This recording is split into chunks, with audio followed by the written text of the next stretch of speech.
আঘাত আসছে, কোরআনের উপরে কিছু মানুষ আঘাত করার চেষ্টা করছে, আমার নবীর শান ইজ্জত মর্যাদার উপর আঘাত করার চেষ্টা করছে।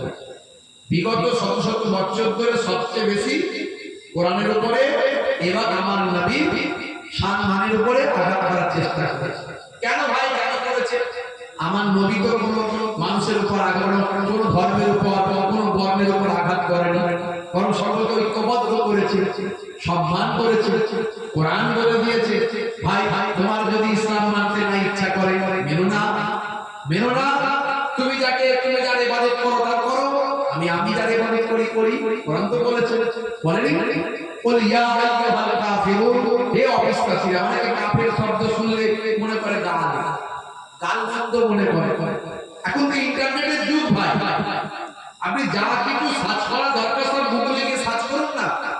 এখন আর কোনো অভিধান করার দরকার হয় না, কোনো লোগাল খোলার দরকার হয় না, কোনো ডিকশনারি খোলার দরকার হয় না। এখন মোবাইলটাই তো ডিকশনারি, সব তো মোবাইল আছে, ইনক্লুড হিয়ার, সব তো এখানেই আছে। আপনি গুগলে গিয়ে সার্চ করুন কাফের শব্দের অর্থ কি, দেখবেন সেখানে লেখা থাকবে অবিশ্বাসী। অর্থাৎ আপনি যাকে বিশ্বাস করেন, আপনি সেই বিশ্বাসের ক্ষেত্রে আপনি ইমানদার, বিশ্বাসী। ইমানদার মানে বিশ্বাসী। ইমান, ইমান শব্দের অর্থ হলো বিশ্বাস। আপনি যেটা বিশ্বাস করেন সেটাই বিশ্বাস, আপনি যেটা অবিশ্বাস করেন সেটা কাফের। আপনার কাছে আমার বিশ্বাসটা অবিশ্বাস, আপনার কাছে আমি কাফের। আমার কাছে আপনার বিশ্বাসটা, আপনি বিশ্বাস করেন আমারটাকে, আমার কাছে আপনি কাফের। এতে তো কোনো গালমন্দ নয়। কিছু মানুষ এমন ভাবে মানুষের কাছে ভাই আমার উপস্থাপন করেছে, কিছু মিডিয়া, তার দ্বারা কাফের শব্দ শুনলে লোকে মনে করে মনে হয় এক শ্রেণীর মানুষ আর এক শ্রেণীকে গালাগালি করছে। না, জিহাদ, এই জিহাদ শব্দ শুনলেই বলি পাপের ভয়ঙ্কর ওয়ার্ড। এই কথাটা বাইরে বলাই যাবে না, বললেই বলি সর্বনাশ, জিহাদের কথা বলছে। আপনারা গুগল আছে, সার্চ করুন না জিহাদ শব্দের অর্থ কি। এটা আরবি শব্দ, এগুলোকে মানুষের কাছে রং ইমপ্লাইজ করা হয়, খুব বাজে ভাবে উপস্থাপন করা হয়। জিহাদ শব্দের অর্থ হলো অন্যায়ের বিরুদ্ধে ন্যায়ের পক্ষে প্রচেষ্টা চালানো। কোন একজন অমুসলিম ভাইয়ের উপরে কেউ অত্যাচার করছে, আপনি একজন মুসলিম ভাই এসে রুখে দিচ্ছেন, অত্যাচারকে রুখছেন, এটা হলো জিহাদ। অর্থাৎ অন্যায়ের বিরুদ্ধে ন্যায়ের পক্ষে প্রচেষ্টা চালানোর নাম হলো জিহাদ। গুগল সার্চ করে দেখুন। এই শব্দগুলোকে আমাদের মানুষের কাছে বুঝিয়ে দিতে হবে। এগুলো দ্বারা কিছু মানুষকে একটা সম্প্রদায়ের সঙ্গে একটা সম্প্রদায়ের বিভাজনের ক্ষেত্রে তারা কাজে লাগাচ্ছে নিজেদের রাজনীতির স্বার্থে। কিছু মিডিয়া, কিছু উগ্রবাদী মানুষ তারা এগুলো করেছে। বাপেরা আমার, তরুণ যুবকেরা আমার, মুরব্বিয়ানেরা আমার, একটুখানি আমাদের বুঝতে হবে, একটু ভাবতে হবে। হে তরুণ যুবকেরা, তাই আল্লাহ কোরআন মাজিদে বলেন, কুল ইয়া আইয়ুহাল কাফিরুন, হে অবিশ্বাসীরা, আপনি বলে দিন হে অবিশ্বাসীরা, লা আ'বুদু মা তা'বুদুন, আমি যার ইবাদত করি তোমরা তার ইবাদত করো না। আবার বলে দিলেন, বলে দাও তোমরা যার ইবাদত করো আমি তার ইবাদত করি না। আবার বলে দিন আমি যার ইবাদত করি তোমরা তার ইবাদত করো না। শেষে আল্লাহ বললেন, বলে দাও যদি আমি যার ইবাদত করি তোমরা তার ইবাদত করো না। শেষে বলে দিলেন লাকুম দীনুকুম ওয়ালিয়া দীন, তোমার দিন তোমার ধর্ম তোমার কাছে, আর আমার দিন আমার ধর্ম আমার কাছে। কোরআন মাজিদ এত সুন্দর করে উপস্থাপন করেছে, অন্যের ধর্মকে গালমন্দ দিতে কোরআন মাজিদ শেখায় না, অন্যের ধর্মকে খারাপ বলতে কোরআন মাজিদ শেখায় না। আমার নবী অন্যের ধর্মের মানুষকে গালমন্দ করতে শেখায় না। এর জন্য দেখবেন পৃথিবীর কোন মুসলমান অন্য ধর্মের মানুষকে গালমন্দ করে না, আমাদের মহাপুরুষকে গালমন্দ করে না, আমাদের ধর্মীয় পুস্তককে পুড়িয়ে দেয় না, ছিঁড়ে দেয় না।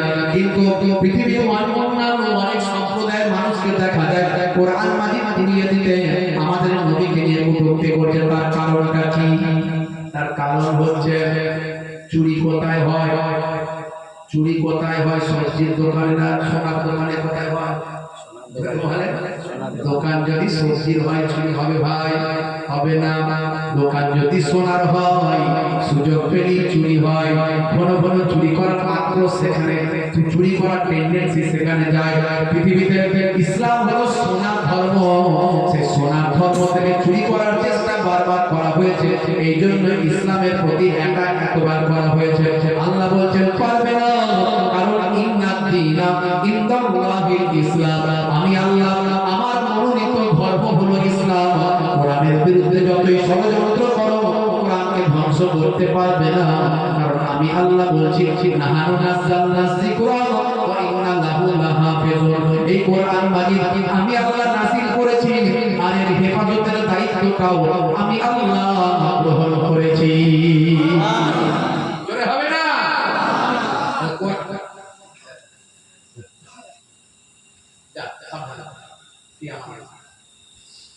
ভাইরা মাশাআল্লাহ মাশাআল্লাহ, জান সবাইকে সালাম দেন। তাহলে কোরআন মাজিদ আল্লাহর মনোনীত কিতাব, জোরে বলুন সুবহানাল্লাহ। আসমানি কিতাব, আল্লাহর কিতাব, তাওরাত, ইনজিল, জাবুর 104টি কিতাব। এর আগে ওয়াজ করেছি, বলেছি কোম্পানি যখন কোনো প্রোডাক্ট মার্কেটে লঞ্চ করে সঙ্গে একটা পুস্তিকা দেয়। খুব সহজভাবে বলবো, একটু বাস্তবের সঙ্গে কাজ দিয়ে দিয়ে বলবেন, একটু বুঝে দেবেন বাবা মা, একটু বুঝে দেবেন। আল্লাহ করে আপনারা শহর এলাকার মানুষ, সব এডুকেটেড মানুষ, সব শিক্ষিত মানুষ। হে তরুণ যুবকেরা, কোম্পানি যখন কোনো প্রোডাক্ট মার্কেটে লঞ্চ করে সঙ্গে একটা পুস্তিকা দেয়, ওই পুস্তিকাতে লেখা থাকে প্রোডাক্টটা কেমন ভাবে ব্যবহার হবে।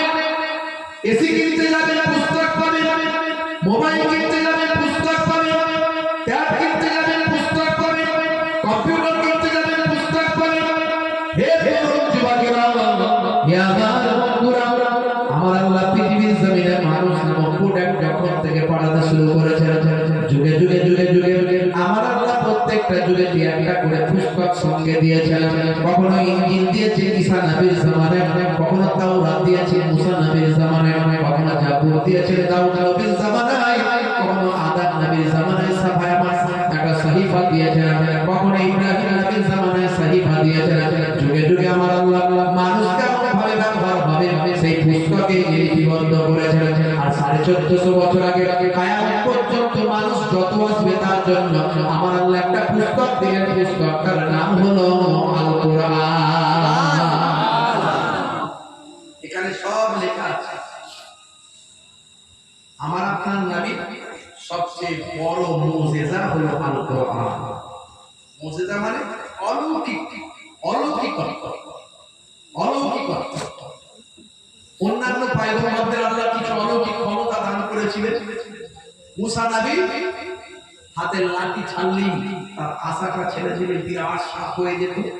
যত বড় বড় সাপ আসতো ফেরাউন, যত বড় সাপ নিয়ে আসতো জাদু করতে, জাদুওয়ালা সাপ, তার থেকে এই সাপ আরো বড় হয়ে যেত। অটোমেটিক কুদরত, লাঠি আঘাত করলেই পানি দুখানা হয়ে গেল। হ্যাঁ, নীলদরিয়া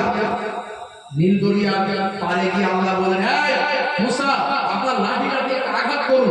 আঘাত করতে দেখা গেল 12টা রাস্তা হয়ে গেল। লাঠি একটা মুজিজা ছিল। ভাইরা আমার, তরুণ যুবকেরা আমার, হযরতে দাউদ আলাইহিস সালাম পৃথিবীর প্রথম হাদ্দাদ, হাদ্দাদ মানে হলো কর্মকার, কামার। লোহাতে হাত দিলে লোহা অটোমেটিক নড়ে। আমরা আগুনে পুড়িয়ে পিটিয়ে এই করে সেই করে লোহাকে মেরে ধরে অস্ত্র তৈরি হয়। দাউদ আলাইহিস সালাম লোহায় হাত দিয়ে যেভাবে ইচ্ছা করতেন, লোহা ওইভাবে আস্তে আস্তে নরম হয়ে গিয়ে অস্ত্র শস্ত্র তৈরি হতো, সেগুলো বাজারে বিক্রি করে হালাল ইনকাম করতেন। এইভাবে দাউদ নবীকে আল্লাহ মুজিজা দিয়েছিলেন। ভাইরা আমার, সুলাইমান নবী তাকে আল্লাহ মুজিজা দিয়েছিলেন। হাওয়া বাতাস জিন জিন্নাত সব তার কথা শুনতো। এমনকি পিপিলিকার কথাও তিনি বুঝতে পারতেন। ইয়া আইয়ুহান নাস, হে পিপিলিকার দল, উদখুলু মাসাকিনাকুম, তোমরা প্রবেশ করো তোমাদের মাসাতে। আল্লাহ কোরআনে বলেছেন সূরা নামাল, একটা তিকরের সূরা আল্লাহ পাঠিয়েছে, পিপিলিকার সূরা। 114টা সূরার মধ্যে একটা সূরা হলো সূরা নামাল, পিপিলিকার সূরা। সুলাইমান নবী পিপিলিকার কথা বুঝতে পারছে, তিনি তার 12,000 সৈন্য আসমানের উপর দিয়ে হাওয়ার উপরে ভেসে ভেসে আসছে। সুলাইমান নবী তাক বসার আগে পিপিলিকাদের গোত্র প্রধান আছে, নেতা আছে, সবাই নেতা মানে, শুধু মুসলমান আমরা ঠিক মতো নেতা মানি না। এই জন্য দেখবেন মুসলমানদের পাড়ায় অনেক অনেক করে নেতা, আর প্রতিদিনই নেতা সুলভদের ঝগড়া আছে না নাই? এই নেতা সুলভদের ঝগড়া ইহার বিরুদ্ধে লাগছে, ওর বিরুদ্ধে লাগছে, নেতাই নেতাই অস্থির বুঝতে পারছে ভাই। এত যদি ইমাম হবে মুক্তাদি হবে, মসজিদে তো একটাই নেতা থাকে নাকি? ইমাম মানে এই হচ্ছে আসল নেতা।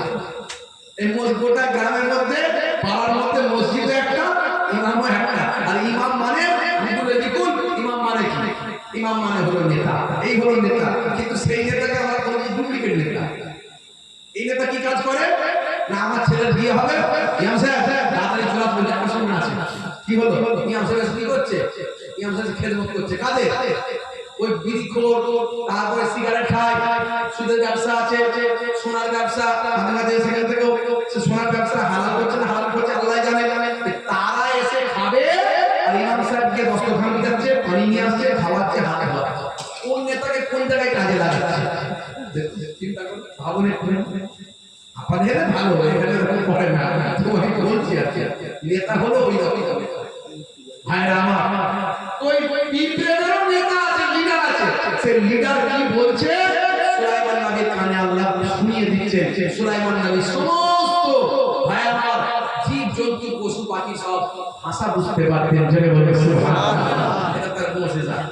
আর আমাদের নবী যা দোয়া করেছেন সবই আল্লাহ কবুল করেছেন, সবটাই মুজিজা। তবে সবচেয়ে বড় মুজিজা হলো আল কোরআন, জেনে বলো সুবহানাল্লাহ। আরে 1400 বছর ধরে যে কোরআন মাজিদ আল্লাহ পাঠিয়েছে পৃথিবীর বুকে, মানুষ অবাক যে একটা আমার নবী ছিলেন উম্মি নবী। উম্মির একটা ব্যাখ্যা হলো নিরক্ষর, কিন্তু আমার নবী নিরক্ষর ছিলেন না। তাহলে কি ব্যাখ্যা হবে? একটা উম্মি শব্দের ব্যাখ্যা হলো উৎস, মূল জড়। যেমন উম্মুল কুরা বলা হয় মক্কা শরীফকে, শহরগুলো যত পৃথিবীতে শহর আছে সেই শহরের উৎস উম্মুল কুরা, শহরের উৎস। যেমন বলা হয় উম্মুল কোরআন কোন সূরাকে বলা হয়? বলেন কি উম্মুল কোরআন? আপনারা তো জানেন না, বলেন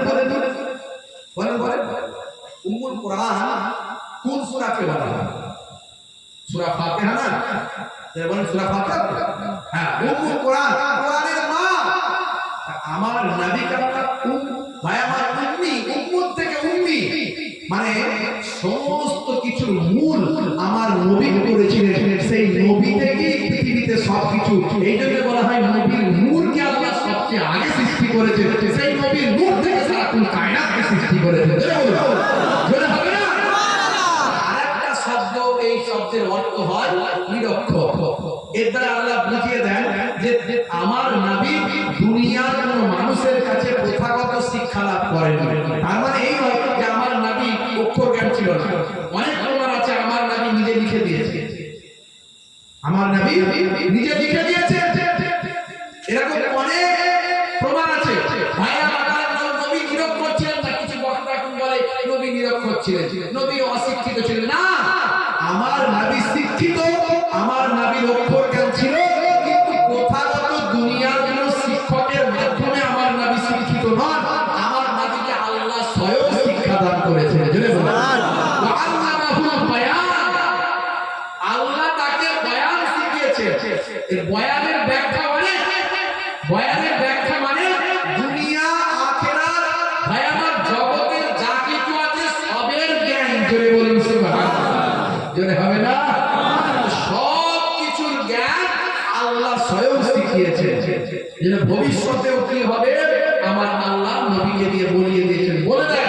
এই জন্য আল্লাহ কোরআনে বলেছেন মা ইয়ানতাকু আনিল হাওয়া ইন হুয়া ইল্লা ওয়াহয়ুন ইউহা।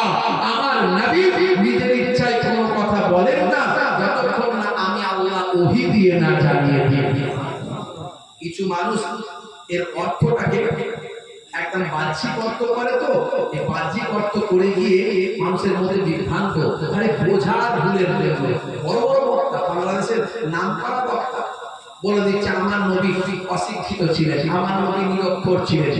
তা নিরক্ষর যদি থাকবেন, আমার নবী ভায়া যখন উমরা করার জন্য আল্লাহর নবী ভায়া কয়েক হাজার সাহাবী নিয়ে যখন গেলেন, এমন সময় কুফাররা ঢুকতে দিল না, তখন সন্ধি হলো, আপনারা জানেন হুদাইবিয়ার সন্ধি, বুঝতে পারছেন?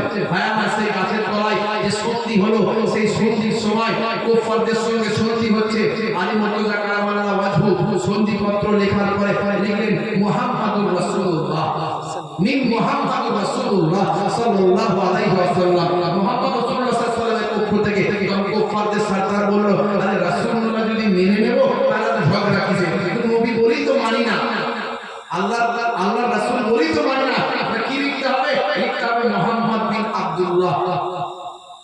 আলী মুর্তজা কারামাল্লাহ ওয়াজহু বললেন, হুজুর এটা আমি পারবো না, নবীকে আমি নবীর নাম কেটে দিয়ে, রাসূলের নাম কেটে দিয়ে আমি তার আব্বার নাম লিখে দেবো, এটা আমি পারবো না, এত বড় বিয়াদবি আমি করতে পারবো না। আল্লাহ নাই বলে দাও আলী, আমি লিখে দিচ্ছি। দয়ার নবী লিখে দিলেন মুহাম্মদ বিন আব্দুল্লাহ। জোরে বলে সুবহানাল্লাহ। এর দ্বারা প্রমাণ হলো রাসূল লিখতে জানতেন, সবই জানতেন। শুধু তাই নয়, আমি যে মাফিয়া যিনি কাছে ওহী ছিলেন, ওহী আসার পরে যে সমস্ত 10 জন ভাই তারা কাছে ওহী, যারা ওহী লিখতেন, মানে কোরআন মাজিদটা লিপিবদ্ধ করতেন, আল্লাহর নবী বলে দিতেন এটা এখানে এইভাবে লিখুন। আমির মাফিয়া হুজুর বলছেন যে আমি আমার নবীর থেকে বড় শিক্ষক আমি আমার জীবনে কোনোদিন দেখিনি, পরেও কোনোদিন দেখিনি। জোরে বলুন, আগেও দেখিনি, পরেও দেখিনি। জোরে বলুন। এখানে প্রমাণ হলো আমার নবী লেখা পড়া সব পারতেন, কিন্তু দুনিয়ার কোন মানুষের কাছ থেকে প্রথাগত শেখেননি। জোরে বলুন, এটা হলো আমার নবীর জন্য মুজিজা। হে বন্ধুরা, কথায় কথা বলে যাবে, বেশি গভীরে যাওয়ার দরকার নাই, বেশি ডিপে যাওয়ার দরকার নাই, মূল কথা যেটা বলতে চাইছেন, হে বন্ধুরা, আমার আপনার নবী যখন পৃথিবীর জমিনে সে পৃথিবীর জমিনে আসার আগে 500 বছর আগে পৃথিবীর জমিনে একজন পয়গম্বর এসেছিলেন, তার নাম হলো হযরত ঈসা রূহুল্লাহ। এই ঈসা নবীকে আমার আল্লাহ আসমানে তুলে দিয়েছেন, চৌথা আসমানে তিনি আছেন। আখির জামানায় আবার আসবেন, আর দুনিয়াদারি করবেন, দাজ্জালের সঙ্গে লড়াই হবে, দাজ্জালকে পরাস্ত করবেন ঈসা রূহুল্লাহ। সারা পৃথিবীতে তিনি দ্বীন কায়েম করবেন, সারা পৃথিবীতে তিনি জীবন জিন্দেগি সংসার ধর্ম করবেন। এবারে তিনি আসবেন, তিনি এবারে নবী হয়ে আসবেন না, আমাদের নবীর উম্মত হয়ে আসবেন। কারণ তিনি আমার নবীর সম্মান মর্যাদা জানতে পেরে আল্লাহ দরবারে বলেছিলেন, ইয়া আলাইকুম মিন উম্মতি মুহাম্মাদিন।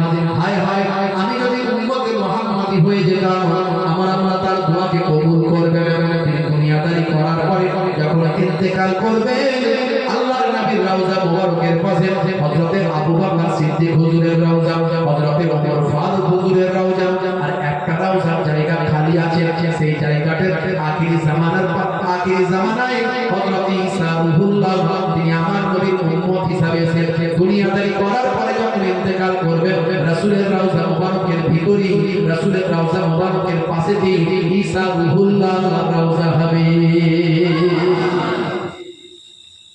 সেই ঈসা নবী পৃথিবীর জমিন থেকে আসমানে উঠে গিয়েছিলেন, দুইজন ফেরেশতা সাথে বলতেন। আর আমাদের নবী পৃথিবীতে এসেছিলেন 570 খ্রিস্টাব্দে। এই যে ডিউরেশন অফ পিরিয়ড, এই যে পিরিয়ডটা, গ্যাপটা, ভাইয়ারা, এই গ্যাপটা হলো কিছু কম বেশি 500 বছর। এই 500 বছরের ভিতরে পৃথিবীর মানুষকে এইভাবে ওয়াজ করার কেউ ছিল না। এই ওয়াজ যে হচ্ছে, এই আমরা কিছু কোরআন হাদিসের কথা বলছি, এই কথাটা বলেছেন নবীরা, পয়গম্বরেরা, এই ডিউটিটা পালন করেছেন নবীরা, পয়গম্বরেরা। তারা মানুষকে কি করেছেন? উদউ ইলাল্লাহ, আল্লাহর দিকে আহ্বান করেছেন। ওয়ালা ইউশরিক বিল্লাহ, আল্লাহর সঙ্গে শিরক করবে না তারা বলেছেন।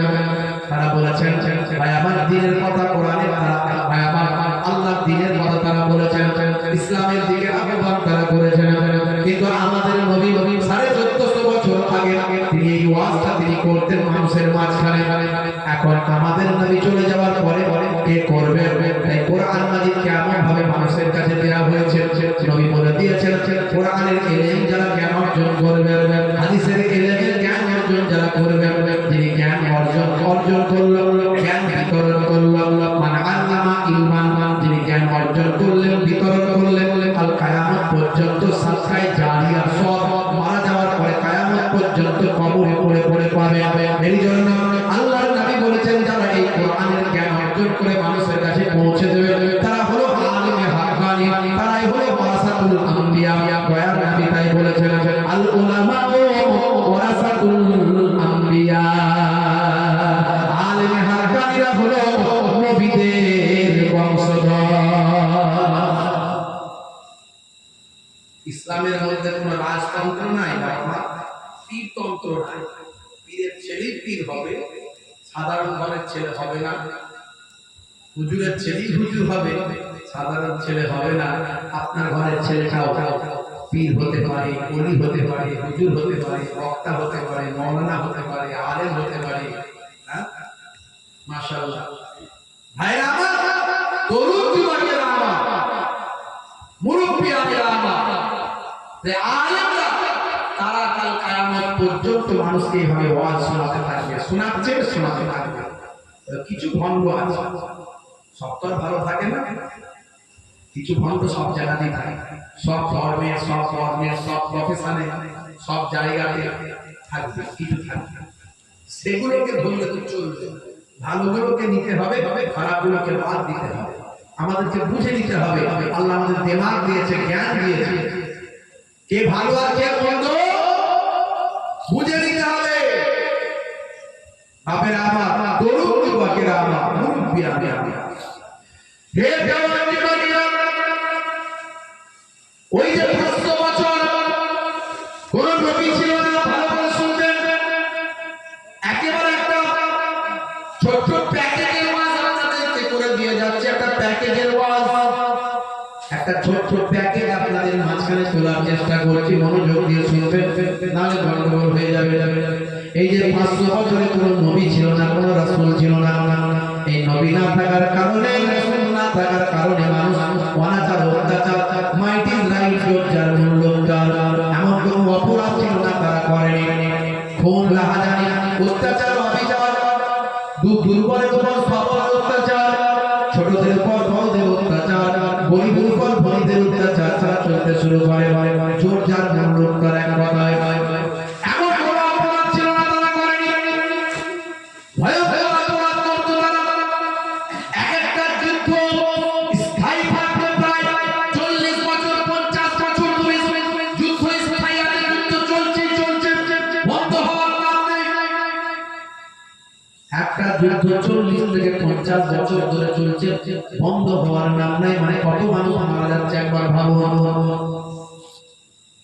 একটা খুনের বদলে, একটা মারারের বদলে, খুনের বদলে তারা বদলা নেওয়ার জন্য 100 জনকে খুন করত। একজন নারী অসংখ্য পুরুষে আসক্ত ছিল, তারা বৈধ মনে করত। একজন পুরুষ অসংখ্য নারীদের আবদ্ধ ছিল, তারা বৈধ মনে করত। তারা জেনাকা বিচার করাকে, গণধর্ষণ করাকে তারা বিরক্ত বলে মনে করত।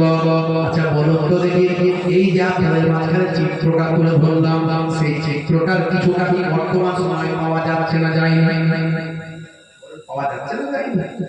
এখনো যুদ্ধ হচ্ছে বছরের পর বছর, চলছে না, চলে না? ইউক্রেন রাশিয়া যুদ্ধ চলছে প্রায় 2 বছর মনে হয়ে গেল। গাজা, ইসরায়েল, ফিলিস্তিন চলছে 1 বছর পার হয়ে গেছে। যুদ্ধ বন্ধ হওয়ার কোনো নাম আছে? মানুষ মারা যাচ্ছে কিরকম? এ পর্যন্ত প্রায় 50,000 মানুষ মারা গেছে শুধু গাজা, ইসরায়েল, ফিলিস্তিন, লেবানন যে যুদ্ধ চলছে, প্রায় 50,000 মানুষ মারা গেছে। ভাবতে পারছেন? তো সেই আইয়ামে জাহিলিয়াতের সময় এসেছে না, আসে? গণধর্ষণ করে জেলে গেছে, কয়েক মাস থাকার পরে যখন জেল থেকে বেরোচ্ছে, দলবদ্ধ ভাবে তাদেরকে মানুষ ফুলের মালা দিয়ে বরণ করছে, আছে না? না, বাপের আমার, সেই আইয়ামে জাহিলিয়াতের একটা চিত্র বর্তমানে ফুটে উঠেছে, খুব সাবধান। আমার আল্লাহ তাআলা নারাজ হয়ে গেলেন, গজব নাযিল করলেন। হে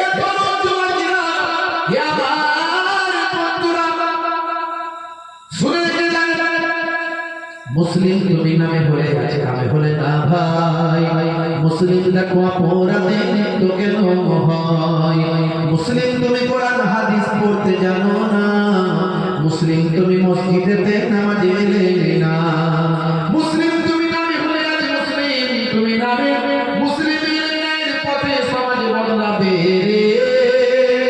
সমাজ বদলাবে মুসলিম তুমি নামে হয়ে আছে আমি হলে না ভাই মুসলিম দেখো অপরাধে লিপ্ত কেন হয় বনে বাড়িতে নিসার তালাই হবে না কারো সাথে বনে বাড়িতে নিসার তালাই হবে না কারো সাথে সারা মদিনা তাগুলের তুমি যুক্ত সুরি ব্যঙ্গ কার্টুনে ব্যঙ্গ সিনেমায় নবী সম্মান কমে না ব্যঙ্গ কার্টুনে ব্যঙ্গ সিনেমায় নবী সম্মান কমে না গুগল সার্চে সেরা মনীষী খুঁজে দেখো না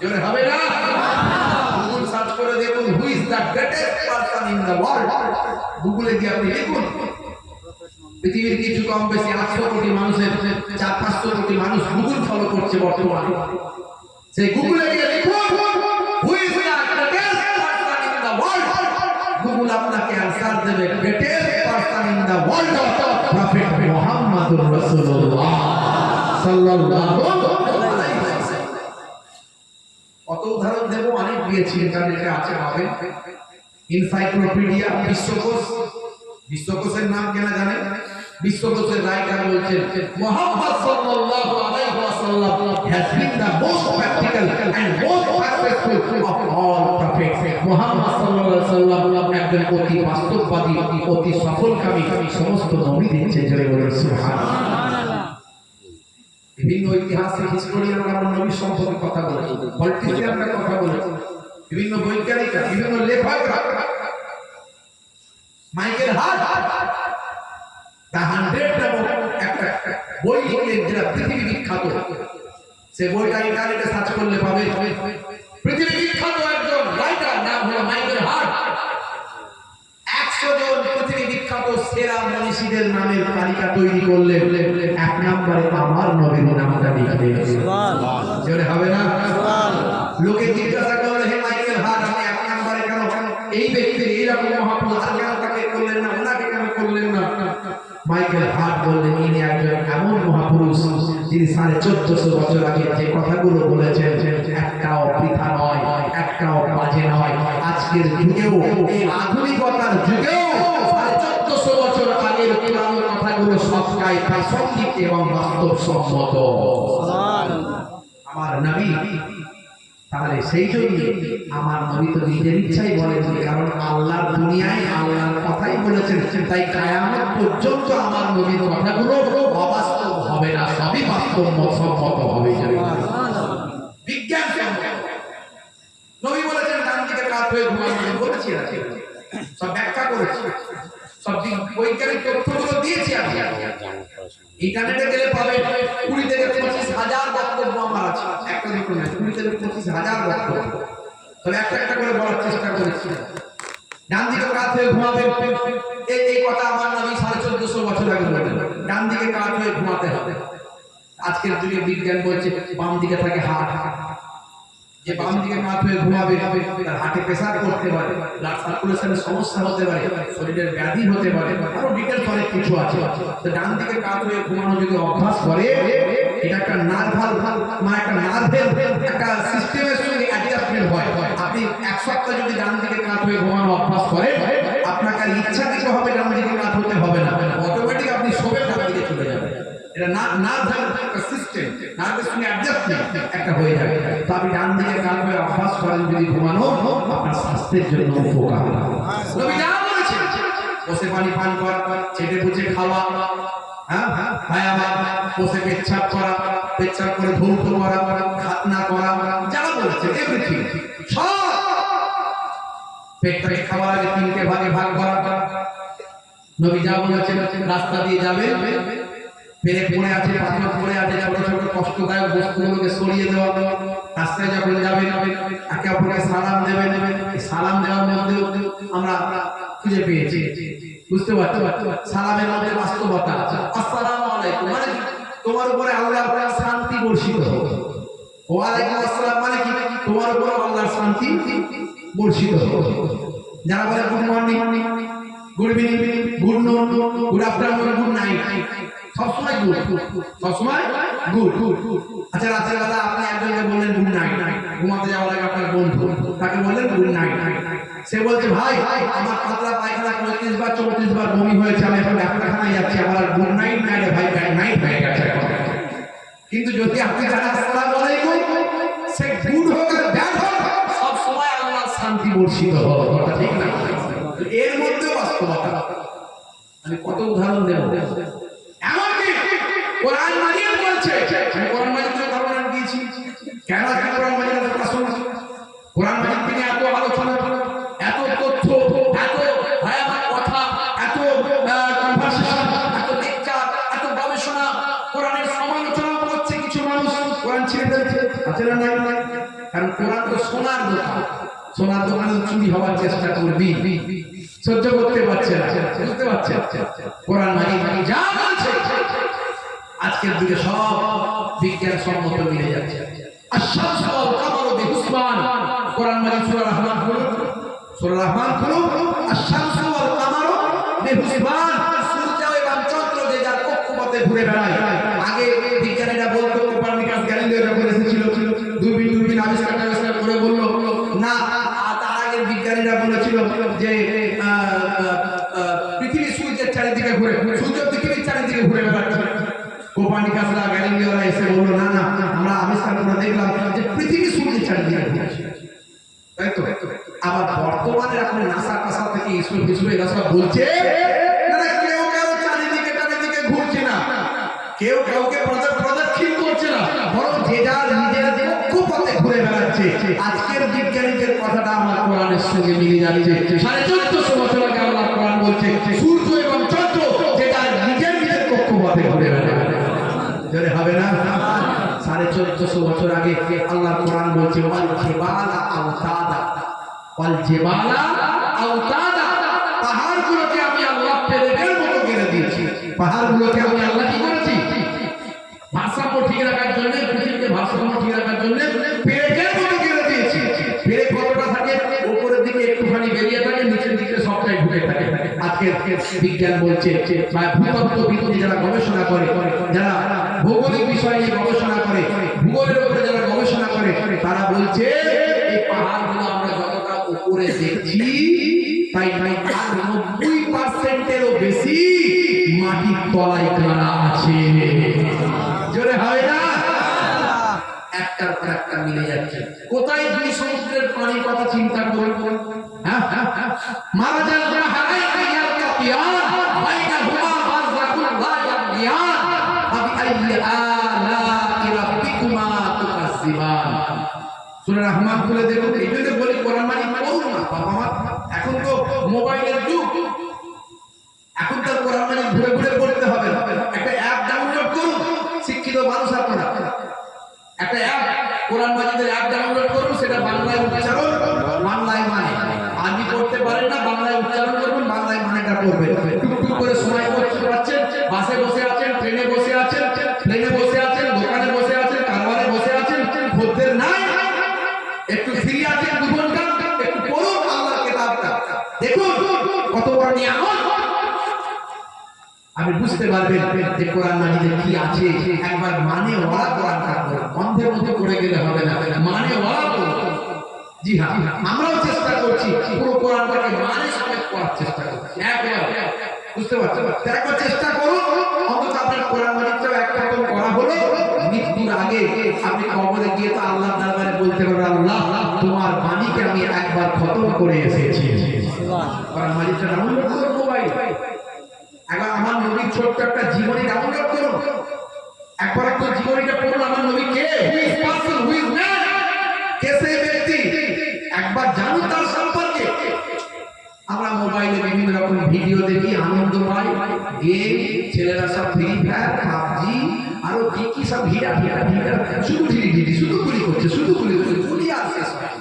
এখন মোবাইল খুললে শুধু বলছে গেম লোড করো, শুধু বলছে গেম লোড করো। কে বলছে? সচিন টেন্ডুলকার বলছে এই গেমটা লোড করলে এত টাকা লাভ। হ্যাঁ, তারপরে শাহরুখ খান বলছে এই গেমটা লোড করলে এত টাকা লাভ। তারপরে এই যে আপনার মুকেশ আম্বানি তার ছেলের বিয়ে হলো অনন্ত আম্বানি, তার মুকেশ আম্বানির বউ নীতা আম্বানি, তারা সবাই অ্যাড করতে শুরু করেছে বলছে আমার ছেলের বিয়ের খুশিতে এই গেমটা লোড করলে এত টাকা দেবো। সবাই চাইছে শুধু মোবাইলে আপনাকে বিভোর রেখে ব্রেনটাকেও খারাপ করে দেবে, চোখটাকেও খারাপ করে দেবে, একদম লাইফটাকে খারাপ করে দেবে। এই সারাক্ষণ মোবাইলে এমন নেশা করিয়ে দেবে যে আর পড়াশোনা শিক্ষা দীক্ষা হ্যাঁ ভাবনা চিন্তা ব্রাইট লাইফ উজ্জ্বল ভবিষ্যৎ সব অন্ধকারে চলে যাবে। তার মানে মানুষ আর বেশি শিক্ষিত হয়েও না, আর এপিজে আব্দুল কালাম হয়েও না, যা হয়ে গেছে হয়ে গেছে, আর হওয়ার দরকার নেই। কিন্তু আপনার ছেলের ব্রেন ছিল, মাথা ছিল, ঠিক মতো ঘষা মারা যদি করতে পারে, এপিজে আব্দুল কালামের বাপ হলো একজন ইমাম সাহেব, তার বাচ্চাটিকে ছোট্টবেলায় ওই রকম অনাহারে অর্ধাহারে থেকে কম পয়সার মাইনে, ইমাম সাহেবের মাইনে মানে বুঝতে পারছেন। এখন দুনিয়াতে সবচেয়ে কম মাইনে কাদের? না ইমাম সাহেবের। কথা ঠিক না? খালি ইমাম সাহেব শুধু এইটা ঠিক নয় ওইটা ঠিক নয়, আর মাইনেটার বেলায় বলে ও কথা বলবেন না, হুজুর ইমামদের প্রতি মাইনে হতেই চলে যাবে, তাদের প্রতি আল্লাহর রহমত আছে, ও ইমাম সাহেবদের প্রতি আল্লাহর রহমত আছে, এতে চলে যাবে, আর তোমাদের প্রতি রহমত নাই কেন ভাই? ইমাম সাহেবরা মাশাআল্লাহ আপনাদের কাছে ইমাম সাহেবের কত মাইনে আমি জানি না, আমার সঙ্গে কথা হয় না, তুমি হঠাৎ করে বললেন কেন? অনেক মানুষ ব্যাখ্যা খুঁজে পায়, অনেক এখন তো কোনো খুঁজে বের করে থাকে। আমি অন্য জায়গায় সার্বিক ভাবে বলি, সব জায়গাতেই বলি ইমাম সাহেব নামাজে গিয়ে সিজদায় গিয়ে সুবহান রাব্বিয়াল আলা বলছে, আর মাথায় চিন্তা ঘুরপাক খাচ্ছে আমার ছেলেটাকে টিউশন করতে দিতে মাইনেটা কেটে দেবে, 5,000 টাকা মাইনে দিয়ে সংসার চালাবো না, ছেলের টিউশন ফিস কোনটা দেবে? তো নামাজটা কি হবে বলেন তো, একবার ভাবুন, ভেবেছেন হ্যাঁ নামাজটা কি হবে? বন্ধুরা আমার, এই জন্য আপনারও সংসার আছে, ইমাম সাহেবেরও সংসার আছে, মিনিমাম 10 থেকে 20,000 25,000 টাকা মাইনে পাওয়া উচিত ইমাম সাহেব। তাহলে আমাদের ইমামদেরকে ভাতার জন্য অপেক্ষা করতে থাকবে। ঠিক ঠিক মুরব্বিয়ানি, তরুণ যুবকেরা আমার, ভাইরা আমার, সব জায়গায় মানুষকে ভাবুন, একটু চিন্তা করুন, সমাজকে পাল্টান, আর আগের মতো থাকলে হবে না। এপিজে আব্দুল কালামের বাপ তিনি একজন ইমাম সাহেব ছিলেন, কত কষ্টের সংসার, ছোট্টবেলায় বাচ্চাটিকে ফজরের নামাজের সময় তুলে দিতেন, আব্দুল কালাম উঠে নামাজ পড়তেন, তার মা বলতেন যাও বাবা চলে যাও, তুমি খবরের কাগজগুলো বিক্রি করো, খবরের কাগজ মার্কেটে বিক্রি করে আসতেন, মা তার জন্য খাবার রেডি করে রাখতেন, খাবার খেতেন, খেয়েই পড়তে বসে যেতেন, পড়তে বসে আবার তার বিদ্যালয়ে যাওয়ার টাইম হয়ে চলে যেতেন। এইভাবে পড়াশোনা করে সেই ব্রেনটা আজকে ভারতের মিসাইল ম্যান, ভারতের প্রাক্তন আমার রাষ্ট্রপতি, ভারতবর্ষের নাম যতদিন পর্যন্ত পৃথিবীর ইতিহাসে থাকবে, ভারতের মিসাইল ম্যান, মুসলমান ঘরের সন্তান এপিজে আব্দুল কালামের নাম পৃথিবীর ইতিহাসে বিচার ক্ষমতা করা হবে না। আপনার ঘরের সন্তানটাও তো ভারতের মিসাইল ম্যান হতে পারে, আরো ব্রেনটা তৈরি করা না আল্লাহ দেওয়া জিনিস, কাকে আল্লাহ দিয়েছেন কেউ জানে না, কিন্তু ভাষা মাজা করার অভাবে নষ্ট হয়ে যাচ্ছে। এটা আপনার ঘরের সন্তানটাকে শিক্ষিত করুন, এডুকেটেড করুন। বন্ধুরা আমার, তরুণ যুবকেরা নেশামুক্ত জীবন যাপন করুন।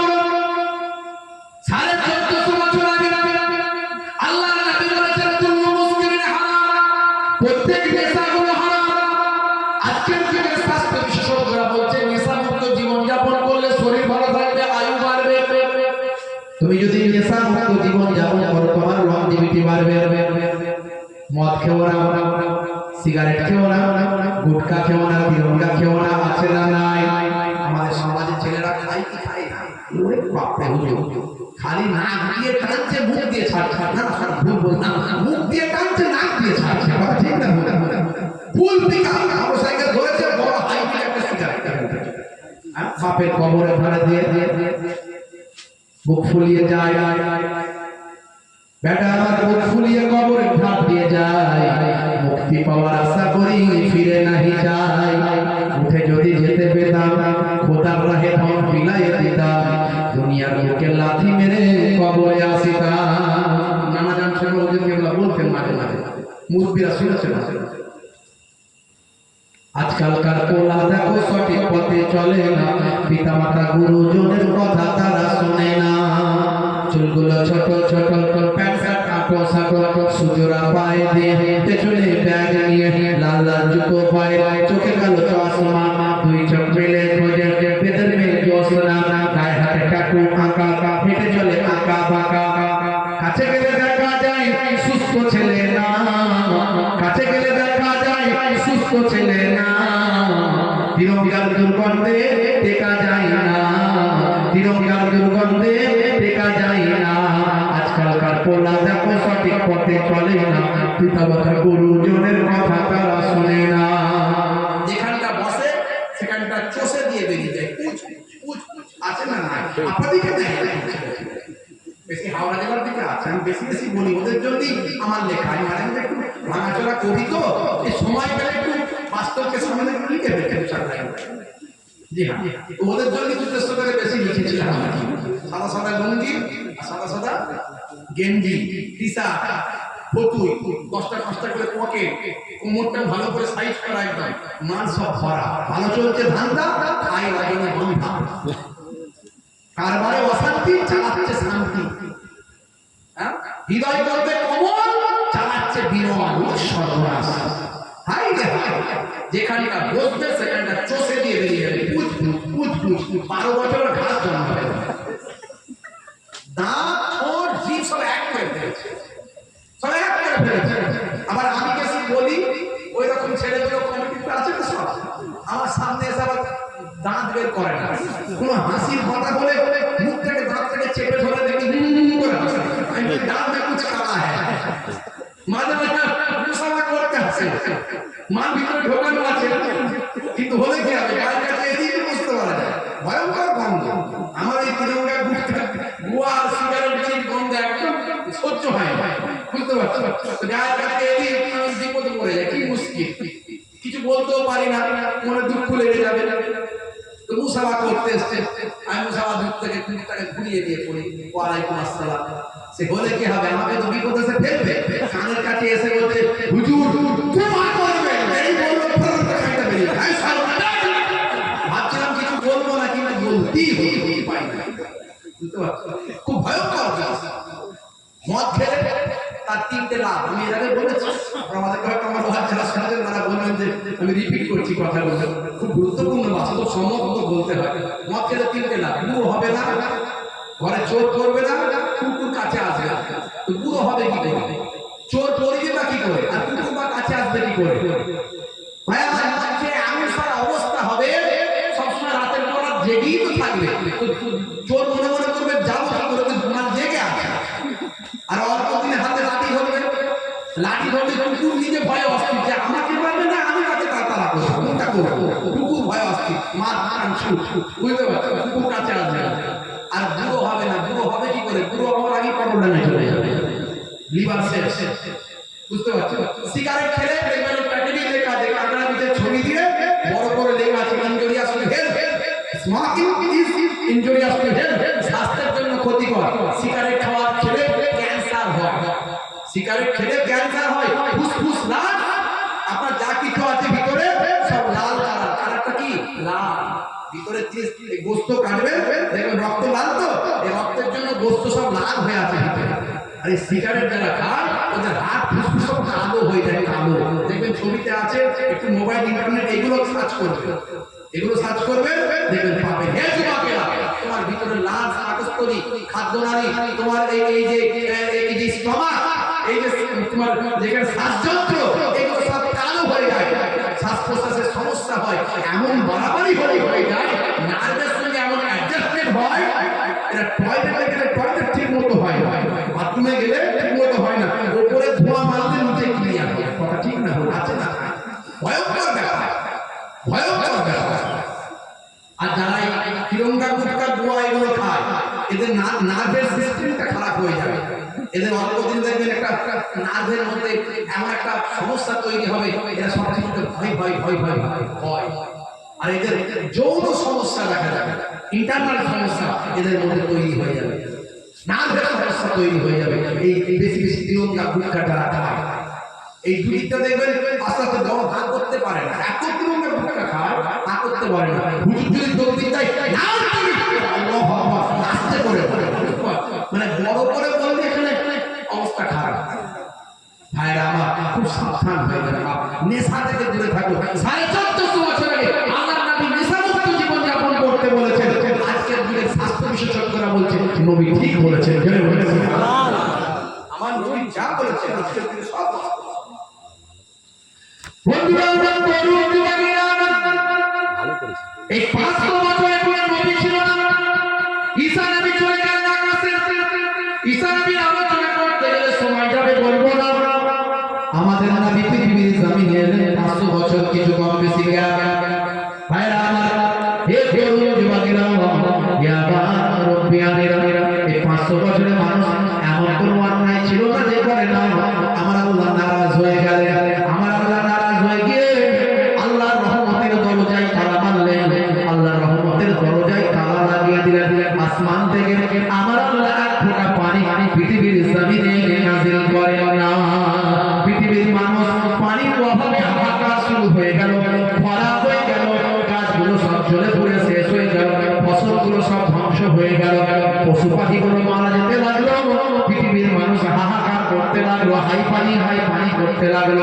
হে তরুণ যুবকেরা, আমার আল্লাহ গজব পৃথিবীর মানুষের উপর আমার আল্লাহ নাযিল করলেন। আমার নবীর খাতিরে আল্লাহ উম্মতে মুহাম্মাদীকে একসঙ্গে ধ্বংস করেন। আমার নবীর উম্মত শুধু মুসলমানরা না, সারা পৃথিবীর যত মানুষ সবই আমার নবীর উম্মতের মধ্যে পড়েছে, যে ঈমান এনেছে আর যে ঈমান আনেনি। কিন্তু আমার নবী ইন্তেকালের আগে কতগুলো দোয়া চেয়েছিলেন, তার মধ্যে একটা হলো, আমার আল্লাহ, আমি তো দুনিয়া ছেড়ে বিদায় নেব, আমার উম্মতের দায়িত্ব কে নেবে? আল্লাহ বললেন আমি নবী। তাহলে আমার দোয়া, আমার আল্লাহ আপনি কবুল করুন। আমার উম্মত যতই গুনাহগার পাপী হোক একসঙ্গে ধ্বংস করবেন না। আল্লাহ বললেন যান, আপনার সব কটা দোয়া কবুল করে দিলাম। সমস্ত নবীরা কিয়ামতের দিনে নাফসি করবেন। আদম সাফিউল্লাহ নাফসি, মুসা কালিমুল্লাহ নাফসি, ইব্রাহিম খলিলুল্লাহ নাফসি, দাউদ খলিফাতুল্লাহ নাফসি, ইউসুফ নবী নাফসি, হুদ নবী নাফসি, আইয়ুব নবী নাফসি, ইয়াকুব নবী নাফসি। সারা পৃথিবীর সমস্ত নবীরা আমার কি হবে, আমার কি হবে, আমার কি হবে। সারা পৃথিবীর সমস্ত মানুষেরা ওলিরা আমার কি হবে, আমার কি হবে, আমার কি হবে। একজন মাত্র, তিনি আর অন্য কেউ নয়, আমার আপনার আখির জামানার পয়গম্বর জনাবে মুহাম্মদ মুস্তাফা সাল্লাল্লাহু আলাইহি ওয়াসাল্লাম। তিনি শুধু বলবেন উম্মতি উম্মতি। জোরে হবে না? জোরে হবে না? দয়ার নবী গো, আমার ময়ার নবী গো, সব ছাড়িব কিন্তু তোমায় ছাড়তে পারি না। ছাড়বো না, ছাড়তে পারি না, ছাড়বো না, ছাড়তে পারি না। সব ছাড়িব কিন্তু তোমায় ছাড়তে পারি না।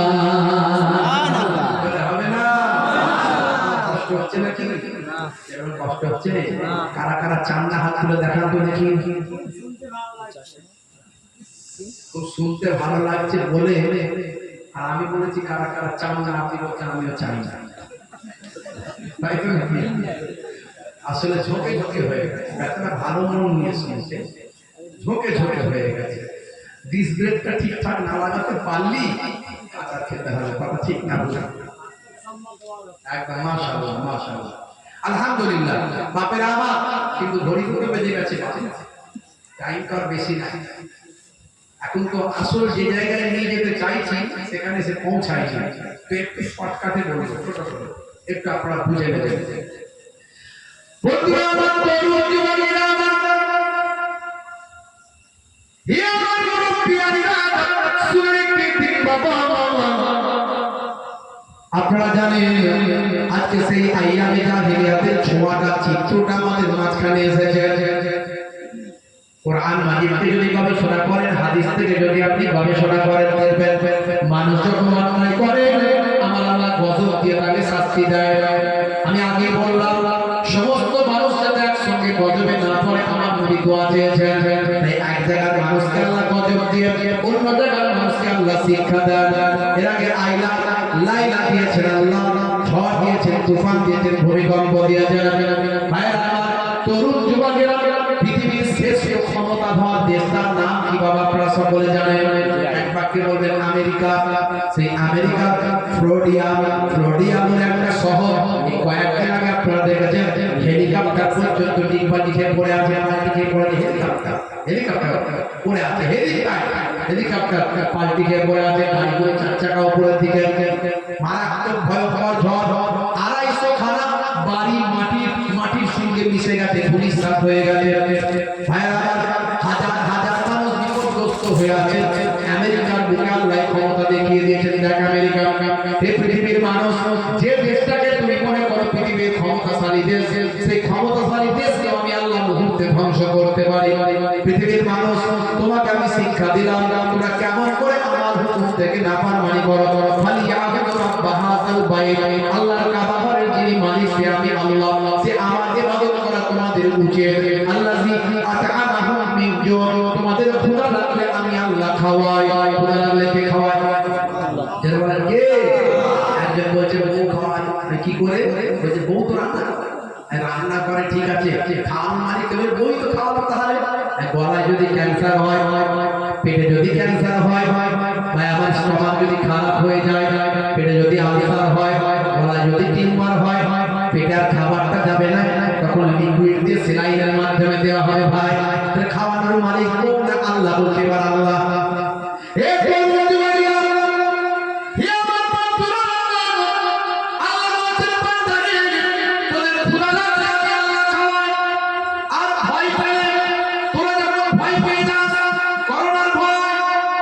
এনআরসির ভয় আছে না নাই? মাঝে মাঝে বলছে মুসলমান ভাগিয়ে দেবে, যেন বাপের সম্পত্তি। কথা ঠিক না? এই দেশ আমার আপনার বাপের দেশ। কথা ঠিক না? বল। যদি বলি কে বাপ? আমাদের নবী আদম নবী আমাদের বাপ। আদম নবীকে আল্লাহ জান্নাত থেকে বের করে সবচেয়ে প্রথম ভারতে পাঠিয়েছিলেন। জোরে হবে না? কোন জায়গা? জায়গাটার নাম হলো সিংহল, বর্তমানে শ্রীলঙ্কা। শ্রীলঙ্কায় যাবেন, একটা পাহাড় আছে, পাহাড়টার নাম অ্যাকর্ডিং টু ক্রিশ্চিয়ানিটি, খ্রিস্টানরা বলে অ্যাডাম পাহাড়। আমি আগে বললাম তারা যাকে অ্যাডাম বলে, আমরা বলি আদম, খালি নামটা চেঞ্জ। আর আমরা বলি আদম পাহাড়। সে আদম নবীর পায়ের ছাপটা ওই শ্রীলঙ্কার সিংহলে যাবে, সেখানে গিয়ে অ্যাডাম পাহাড় আদম পাহাড়ে দেখতে পাবেন। জোরে বলে সুবহানাল্লাহ। বন্ধুরা,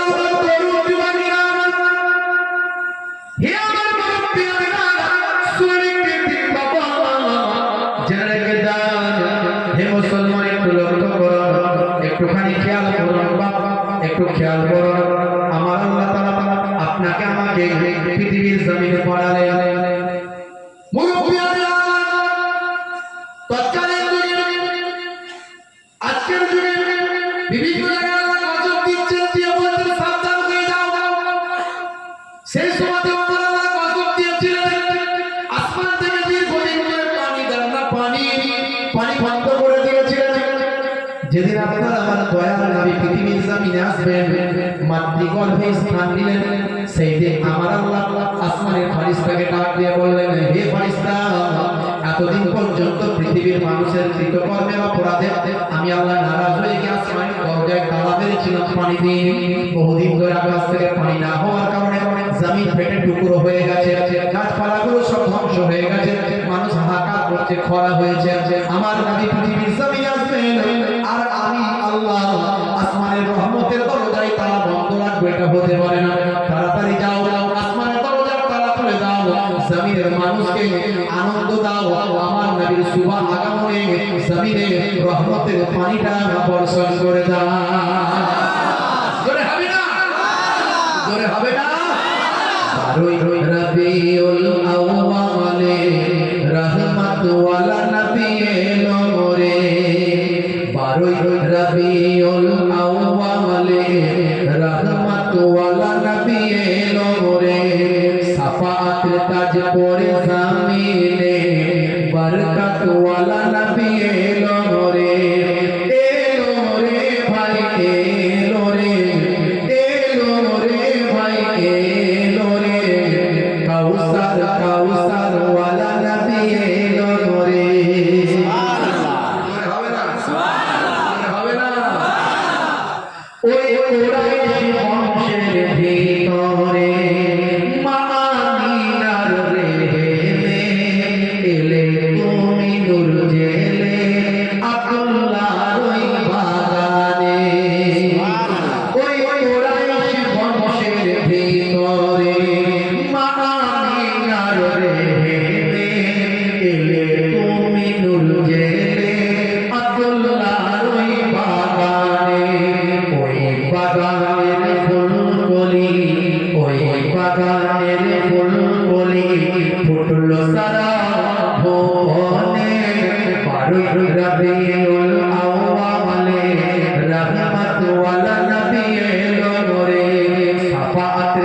পড়ে জামিনে বরকত ওয়ালা নবী এলো রে ভাই এলো রে ভাই এলো রে কাউসার ওয়ালা নবী এলো রে হবে না জোরে হবে না দু চার লাইন বলবো ওই রাত বলে ও প্রভু তাও আমার মাঝেতে দিন বলে ও প্রভু তাও আমার বুকেতে নবী আসবে রাত কি বলছে কবি কল্পনা কবিরা ভাবুক হয় ভাবনার মধ্যে অনেক কিছু চলে আসে যাবে কবিতার ভাবনার মধ্যে থেকে লিখছে ওই রাত বলে ও প্রভু তাও আমার বুকেতে দিন বলে ও প্রভু তাও আমার মাঝেতে ও রাতের মাঝেতে ও রাতের মাঝেতে এলেন নবী সুবহে সাদেকে বারোই রবিউল আউয়ালে রহমত ওয়ালা নবী এলো রে সাফাত তাজ পড়ে জামিনে বরকত ওয়ালা নবী এলো রে ভাই এলো রে ভাই এলো রে কাউসার ওয়ালা নবী এলো রে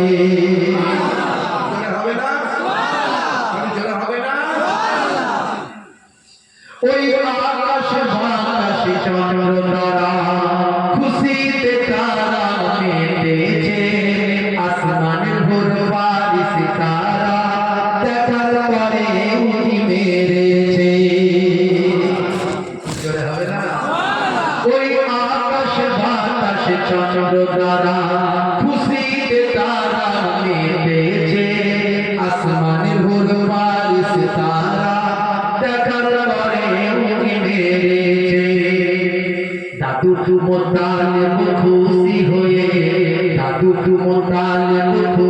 হয়ে মক্কাবাসীর দাওয়াত করেছে বারোই রবিউল আউয়ালে রহমত ওয়ালা নবী এলো রে সাফাত তাজ পড়ে জামিনে বরকত ওয়ালা নবী এলো রে ভাই এলো রে কাউসার ওয়ালা নবী এলো রে হবে না সেই নবী এলেন ছোট্টবেলা থেকে নবীর জীবন জিন্দেগি মানুষকে প্রভাবিত করে অনেক কথা আমি সেভাবে বলতে চাইছি না সময় অনেক কম মানুষকে বদলাতে শুরু করলো মানুষের কাছে গ্রহণযোগ্যতা বাড়াতে শুরু করলো ছোট্টবেলা থেকে নবীর জিন্দেগি মানুষের কাছে এক্সেপশন লাইফ ইন আরবের মধ্যে একটা ব্যতিক্রমী জীবন মানুষের কাছে প্রকাশ ঘটালো ছোট্টবেলায় এই অপরাধ অন্যায়ের মাঝখানে তিনি যেন এক আলো তার আলো ছোট্ট থেকে মানুষের মাঝখানে যেন মানুষকে আলোকিত করতে লাগলো এরই জন্য বলা হয়েছে ভাই আমার যেটা বলছিলাম প্রথমে সমস্ত পৃথিবীর যত শহর আছে সেই শহরের মা হলো মক্কা শরীফ জোরে বলে সেই উম্মুল কোরআনে বানালেন আপনি ভৌগোলিক ম্যাপ দেখুন আমি আগেই বলেছি যা বলা হয়েছে সব বাস্তবসম্মত পৃথিবীর মানচিত্র দেখুন পৃথিবীর মানচিত্রের মিডিল জায়গা হলো আরব আর আরবের মিডিল জায়গা হলো মক্কা অর্থাৎ পৃথিবীর নাবিকস্থল হলো মক্কা শরীফ আর মক্কা শরীফের মায়ার নবীকে পাঠিয়ে পৃথিবীর মানুষের কাছে সমানভাবে চারিদিকে আলো এক জায়গায় থাকে সমানভাবে আলো পৌঁছায় আমার নবীর নূরকে সারা কায়নাতে আলো হিসেবে পাঠিয়ে মানুষকে আলোকিত করার জন্য আল্লাহ পাঠালেন এই জন্য আল্লাহ বলেছেন আমা আরসালনাকা ইল্লা রাহমাতাল লিল আলামিন ভাইরা আমার সম্ভবত সূরা আম্বিয়া 107 নম্বর আয়াত 6 নম্বর আয়াত বুঝতে পারছো? হে নবী, আপনাকে আমি কুল আলামের জন্য রহমত করে পাঠিয়েছি। জোরে বলেন সুবহানাল্লাহ। অন্য জায়গায় আল্লাহ বলেছেন কদ জাআকুম মিনাল্লাহি নূর ওয়া কিতাবুন মুবিন। আমি তোমাদের নিকটে একটা নূর পাঠিয়েছি। নূর মানে জ্যোতি, আলো, লাইট। ওয়া কিতাবুন মুবিন, এবং একটা প্রকাশ্য কিতাব পাঠিয়েছি। যারা ব্যাখ্যাকারী তারা ব্যাখ্যা করছেন, এদের বলা হয় মুফাসসির, তাফসীরকার। তারা ব্যাখ্যা করছেন, ম্যাক্সিমাম মুফাসসিরিনরা বলছে ওয়া কিতাবুন মুবিনের অর্থ হলো প্রকাশ্য কিতাব বলতে আল্লাহ এখানে কোরআন মাজিদকে বুঝিয়েছে। আর নূর কথার অর্থ হলো নূরে মুহাম্মাদি, আমার নবীর নূরকে বুঝিয়েছে। এক শ্রেণীর মানুষ আমার নবীকে নূর বলে মানতে চায় না, বলে আমাদের মতো মানুষ। ছি ছি ছি, বলে মোহাম্মদ हम जैसा है, बोल नाउजुबिल्लाह, बोल नाउजुबिल्लाह। कहां तू और कहां नबी? मौलवी कहां तू और कहां हमारा नबी? तू सूद वाले, नबी दूध वाले। तू खान वाले, नबी नूर वाले। तू अगर मीठा पानी में फूके तो पानी गंदा हो जाता है, नबी अगर गंदा पानी में फूके तो पानी मीठा हो जाता है। तू अगर अपना महबूब से मिलने जाए तो वो मुलाकात है, नबी अगर अपना महबूब से मिलने जाए तो वो मिलाप है। तू सूद वाले, नबी दूध वाले। तू खाक वाले, नबी नूर वाले। নারাই তাকবীর, নারাই তাকবীর। নবী আমার মতো মানুষ। কত বড় বেয়াদব! এই মৌলবীদের কিছু কিছু বক্তব্য আমার কাছে রাখা আছে, আমার মোবাইলে চার্জ শেষ হয়ে গেছে। কি বলছে জানেন? এখন নতুন দল সব বেরিয়েছে তো, নতুন নতুন দল বেরিয়েছে। দেখবেন আজ থেকে 20 বছর আগে সব দলের খবর আপনি জানতেন না, মোবাইল এসেছে, দলের কথা শুনেছেন। হ্যাঁ, কিছু কিছু ইয়ং ছেলেরা বলে ওরে বাবা, বলছে দেখেছিস? হ্যাঁ, সব ইমানকে ধ্বংস করে দিচ্ছে।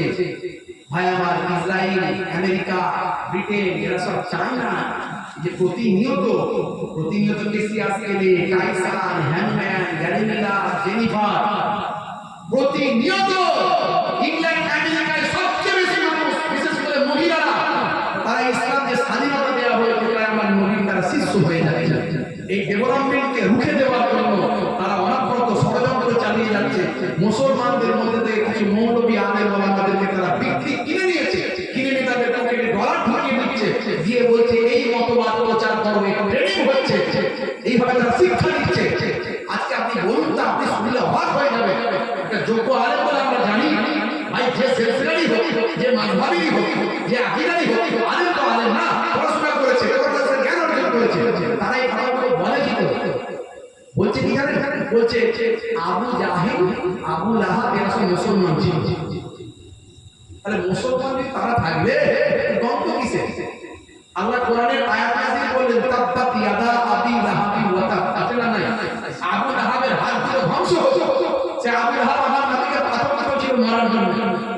আল্লাহ বদলা নিলেন, আল্লাহ আয়াত নাযিল করলেন আবু জাহেল আমার নবীকে মারার জন্য 100টা উট ঘোষণা করেছিল, 100টা উট পুরস্কার দিয়ে আমার নবীকে মারতে পারবে। তাদেরকে বলছে, মৌলবী বলছে সেটা কি মুসলমান ছিল। কেন ভাই? বলছে তারা বিপদে পড়লে তো আল্লাহকে ডাকে, আল্লাহকে তো বিপদে পড়লে অনেকেই ডাকে, মুসলমান হয়ে যাবে না। মুসলমানের কোনো শর্ত নাই ভাই, দেশের মুসলমান হতে গেলে কি করতে হয়? আল্লাহর উপর বিশ্বাস, নবীদের উপর বিশ্বাস, আসমানি কিতাবগুলোর উপর বিশ্বাস, ফেরেশতাদের বিশ্বাস, কিয়ামতের বিশ্বাস, এগুলো ছিল তাদের। তারা নবীকে মানতো, কোরআন মানতো, আল্লাহকে একবার মানতো। কি করে বলছো মিয়া? যারা যোগ্য আলেম তারা প্রতিবাদ করছে, যদি চলে দুরাই শুনি। আপনি যে আবু তালেবকে কাফের বলেন, আপনি যে আবু জেহেলকে কাফেরদের সর্দার বলেন, তারাও কিন্তু আমার আপনার মতো মুসলমান ছিল। আপনি বিশ্বাস বুঝছেন? পুরো ডিটেইলস আছে, তারা আমরা আপনার মতো মুসলমান ছিল। কে বলছে?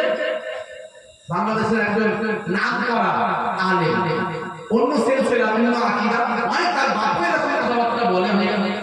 আব্দুর রাজ্জাক বিন ইউসুফ নাম শুনেছেন?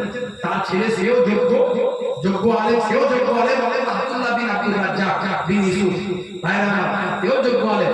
এই আব্দুল্লাহ কথা শোনা সে বলছে আবু জাহেল মুসলমান। বাংলাদেশে প্রচুর আলেমরা বিরোধিতা করছে, ভারতবর্ষে প্রচুর আলেমরা বলছে এরা আমাদের ইমানকে ধ্বংস করে দিচ্ছে।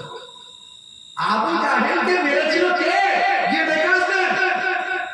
দুটো বাচ্চা ছেলে আবু জাহেলকে মেরেছিল। বলছে আমরা আবু জাহেলকে মারার জন্য এসেছি, তোরা কি মারবি?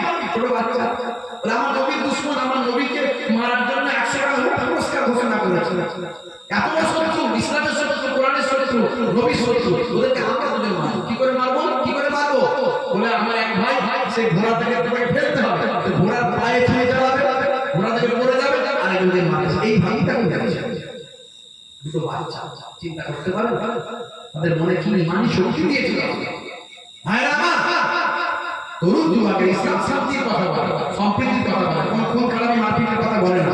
কিন্তু সমস্ত ধর্মেরই ধর্মশাস্ত্রে অন্যায়ের বিরুদ্ধে ন্যায়ের পক্ষে যুদ্ধ আছে না? এটা অন্যায়ের বিরুদ্ধে ন্যায়ের পক্ষে যুদ্ধ। আবু জেহেল ছিল জালেমদের সর্দার, বহু মানুষকে হত্যা করেছিল, মেরেছিল, অপরাধ করেছিল। তার বদলা দুটো বাচ্চা ছেলে। হে বন্ধুরা, আমার আল্লাহর নবী পৃথিবীর জমিনে এসে তার নূর, তার আলো মানুষের কাছে ছড়াতে শুরু করলেন। অল্প কিছুদিনের মধ্যে দেখতে পাওয়া যায় যে মানুষগুলো অপরাধের মধ্যে লিপ্ত ছিল সে মানুষগুলো অপরাধ মুক্ত হলো। যে মানুষগুলো খুন খারাপিতে লিপ্ত ছিল সে মানুষগুলো খুন খারাপি বন্ধ করে দিল। যে মানুষগুলো নারীর সতীত্বকে হরণ করত সেই মানুষগুলো নারীর সতীত্বকে রক্ষা করার জন্য নিজেদের জীবনকে উৎসর্গ করে দিল। হে তরুণ যুবকেরা, হে আমার বন্ধুরা, হে আমার মুরব্বিয়ানেরা, শুনে রেখে দিন বাবা, জেনে রেখে দেন আমার নবী সারা পৃথিবীকে পাল্টে দিলেন। 1450 বছর থেকে আজ পর্যন্ত, এই অল্প 1450 বছর থেকে আজ পর্যন্ত, 1450 বছর আগে যখন 2-4 মাত্র মুসলমান ছিল, আমার নবী আসার আগে 2-4 মুসলমান ছিল। মনে রাখবেন, অল্প সংখ্যায় ছিল সেটা হবে কম সংখ্যায় ছিল। অনেকে মনে করে আমার নবী থেকে নাকি ইসলাম ধর্ম, না, ইসলাম ধর্ম এসেছে বাবা আদম আলাইহিস সালাতু ওয়াস সালাম থেকে। আর ইসলাম ধর্ম কমপ্লিট হয়েছে আমার নবীর হাত ধরে বিদায় হওয়ার সময়। আমার আল্লাহ আয়াতে কারিমা তেলাওয়াত করলেন, আমার আল্লাহ জানিয়ে দিলেন, সেদিন আল্লাহ ঘোষণা করে দিলেন আল-ইয়াউমা আকমালতু লাকুম দীনাকুম ওয়া আতমামতু আলাইকুম নি'মাতি ওয়া রাদিতু লাকুমুল ইসলাম দীনান। আমি আল্লাহ ইসলামকে কমপ্লিট দ্বীন হিসাবে মনোনীত করলাম। ইসলাম পরিপূর্ণতা পেল বিদায় হজের দিন। মনে রাখবেন, ইসলাম কিন্তু এসেছে বাবা আদম থেকে, আর আমাদের নবীর হাত ধরে ইসলাম কমপ্লিট একটা রিলিজিয়াসে পরিণত হয়েছে। আমাদের নবী আসার আগেও কিছু মানুষ মুসলমান ছিল, তারা আল্লাহকে এক বলে মানত এবং তৎকালীন যে দিন ছিল সেই দিন তারা মেনে চলত। হে বন্ধুরা, হে আমার বন্ধুরা, শুনে নিন বাবা, আমার নবী এসে মূলত দুটো জিনিসের প্রচার করলেন। দুটো জিনিস, ওয়াবুদুল্লাহ, আল্লাহর ইবাদত করো, ওয়ালা ইশরিক বিল্লাহ, আল্লাহর সঙ্গে শিরক করো না। প্রত্যেকটা নবীরা এই দুটো জিনিসের বয়ান করেছে বেশি বেশি। এই দুটো জিনিস প্রচার করার জন্য পৃথিবীতে এসেছেন। আমাদের নবীও এই দুটো জিনিসের প্রচার করার জন্য পৃথিবীতে এসেছেন। ওয়াবুদুল্লাহ, আল্লাহর ইবাদত করো, ওয়ালা ইশরিক বিল্লাহ, আল্লাহর সঙ্গে কাউকে শিরক করো না। অন্য জায়গায় আল্লাহ বলেছেন মান ইউশরিক বিল্লাহি ফাকাদ হারামাল্লাহু আলাইহিল জান্নাহ, শিরককারীর জন্য জান্নাত চিরতরে হারাম হয়ে যায়। তোমার বুকে রাখো আল্লাহরই ভয়, আসবে না কোনোদিন কোনো পরাজয়, আসবে না কোনোদিন কোনো পরাজয়। হারাম হালাল জেনে, সরল সত্য মেনে, নিষিদ্ধ সব ছেড়ে উঠুক জীবন পেরে যাবে তুমি জান্নাতে, যাওয়া ছিল স্বপ্ন তোমার।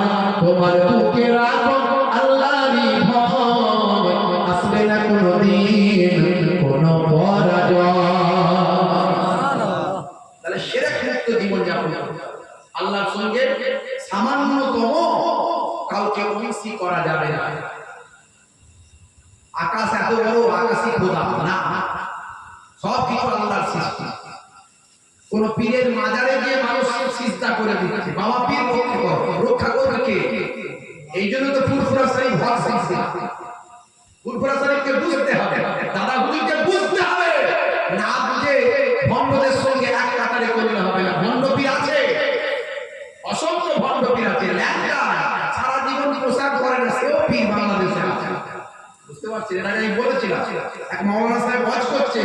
একজন ন্যাংটা পিঠ ঢুকে গেছে, তার কিছু শব্দ দেখি ভক্তরা পোশাক করে আছে, পীর ন্যাংটা। কেন ভাই বলো আমাদের পীর সাহেব, পীর সাহেব ন্যাংটা বলে না, মৌলানা সাহেব মাথা ঘুরে গেছে, ওটাকে পাগল ঢুকে বলে, এই পাগল ঢুকে গেছে, বলে পাগল নেই নাই আমাদের পীর বাবা পীর সাহেব, কি সর্বনাশ করেছে ওই ন্যাংটা বাবা পীর সাহেব। আপনারা বুঝতে পারেন না এর মারেফাতি ব্যাপার আছে, সবটাই মারেফাতি এর মারেফাতি ব্যাপার আছে ভাই। যত বড় হাকিকাত হোক আর মারেফাত হোক, আমার নবীর থেকে বড় কিছু আছে? সবকিছু আমার নবী দেখিয়ে দিয়ে গেছে, আমার নবী তো সবকিছু দেখিয়ে দিয়ে গেছে। পর্দা কাকে বলে, হেফাজত কাকে বলে, কিভাবে সুন্নত কাকে বলে, পয়সা কতটা করতে হবে, চুল কিভাবে আঁচড়াতে হবে, কোন দিকে কাত হয়ে ঘুমাতে হবে, খেতে হবে কেমন করে, শুতে হবে কেমন করে, নবীকে জানতে হবে। আপনার ঘুম থেকে ওঠা থেকে ঘুমাতে যাওয়া পর্যন্ত আমার নবী কি করতে হবে সব বলে দিয়ে গেছে। তুমি ন্যাংটা কোথা থেকে পেলে?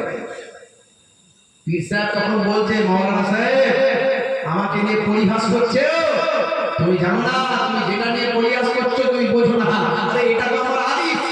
সর্বনাশ। আর আরবি ছোটবেলা আপনারা আলিফ বা কাসা করেছেন না, আলিফ বের এসে করেছেন না, আলিফ খালি তো নাকি?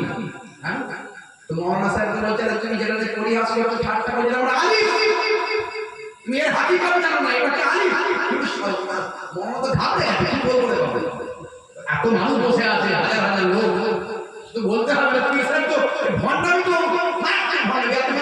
বিভ্রান্ত হয়ে যাবে।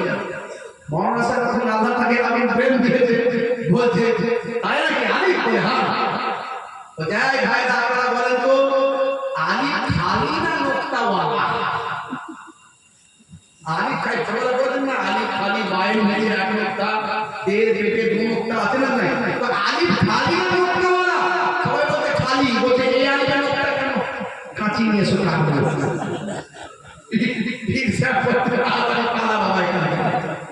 পরবর্তীকালে ওই ভণ্ড পীর হেদায়েত হয়ে আল্লাহ ওয়ালা হয়ে গিয়েছিল। জোরে বলে মৌলানা সাহেবের বক্তব্যটা শুনে আমি বলছি, এই ভণ্ডামি আছে। আবার হাক্কানি আল্লাহর ওলি যাদের জন্য ইসলাম পেয়েছে, খাজা গরিব নওয়াজ হিন্দুস্তানের জমিনে এসেছিলেন। আমি খাজা গরিব নওয়াজের ওয়াজ করেছি, ইন্টারনেটে আপনি সার্চ করবেন পাবেন, পুরো ডিটেইলস বলে দিয়েছি। ভাই আমার আজমির তখন কি চলতো, কি অবস্থা ছিল, তিনি এসে কি করেছিলেন? ভাই আমার কুতুবউদ্দিন বখতিয়ার কাকিকে বললেন, বাবা কুতুবউদ্দিন আযান দাও। কুতুবউদ্দিন বখতিয়ার কাকি আযান দিলেন, হাইয়া আলাস সালাহ।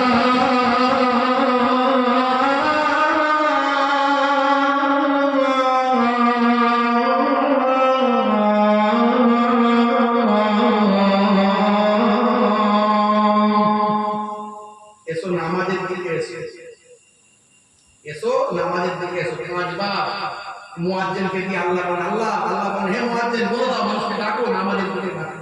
নামাজের দিকে এলে কি হবে আমরা তো লাভ লোকসান ভালো বুঝি, আল্লাহ জানেন। আল্লাহ বলছেন বলে দাও নামাজের দিকে এলে আমি আল্লাহ তাকে সাকসেস লাইফ দেব, সাকসেস লাইফ, সাফল্যময় একটা জীবন দেব। আমরা সবসময় সাফল্য খুঁজি, কারবারে সাফল্য, চাকরিতে সাফল্য, ব্যবসায় সাফল্য, পড়াশোনায় সাফল্য। আল্লাহ বলছে সাফল্য পাবি কোথায়? নামাজে আসলে কবে তো পাবি, নামাজ ছেড়ে দিয়ে সাফল্য পাবি কোথায়? উদউ ওয়াস্তাঈনু বিস-সাবরি ওয়াস-সালাহ। বান্দা তুমি আমার কাছে সাহায্য চাও, ধৈর্য এবং নামাজের মাধ্যমে সাহায্য চাইছিস কোথায়? সাহায্য চাও নামাজে গিয়ে। আল্লাহ বলে দিচ্ছেন ওয়াস্তাঈনু বিস-সাবরি ওয়াস-সালাহ। ভাইরা আল্লাহ বলছেন মুয়াজ্জিনকে, হে মুয়াজ্জিন বলে দাও যদি নামাজে আসে আমি আল্লাহ কি দেব জানিয়ে দাও। মুয়াজ্জিন আপনাকে শোনাবে, হাইয়া আলাল ফালাহ।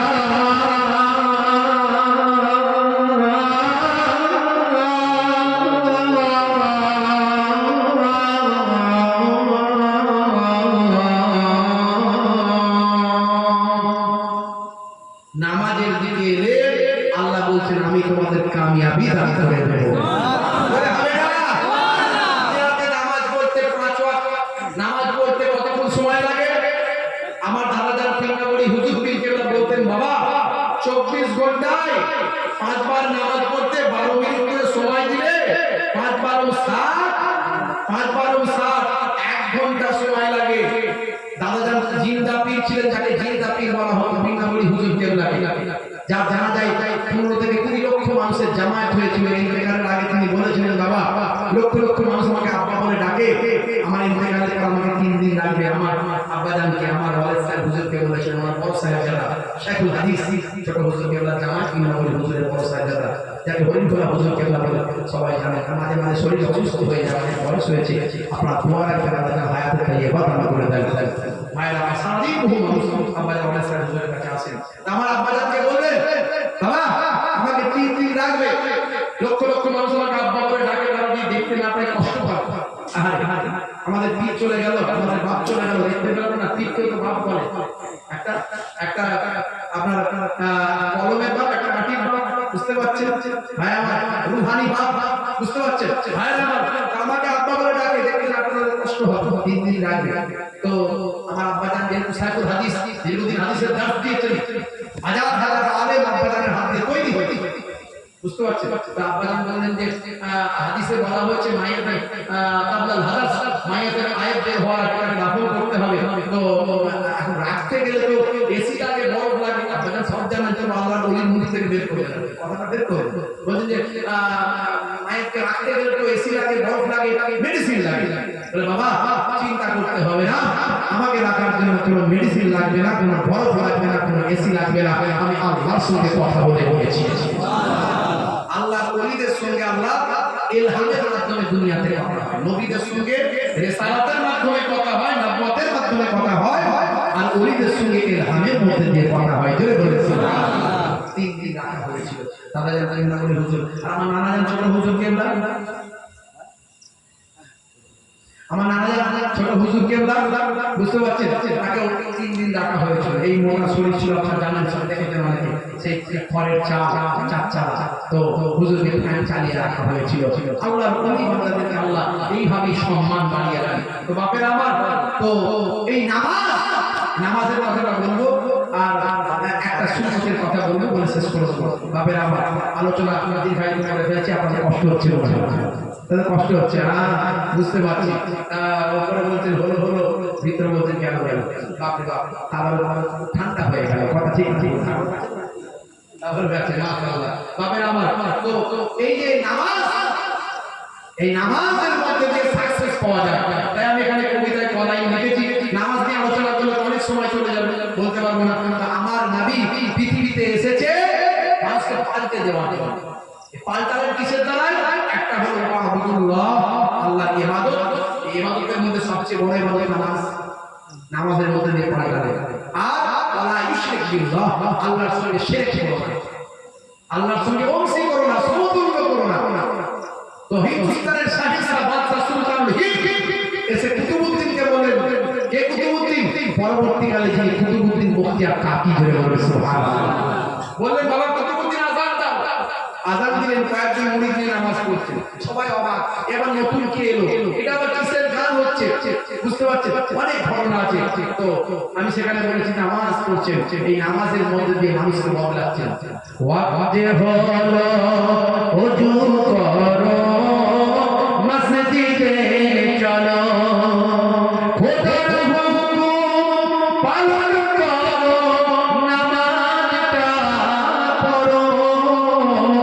ওয়াজে হলো ওযু করো, মসজিদে চলো, দিন রাতে 5 ওয়াক্ত নামাজ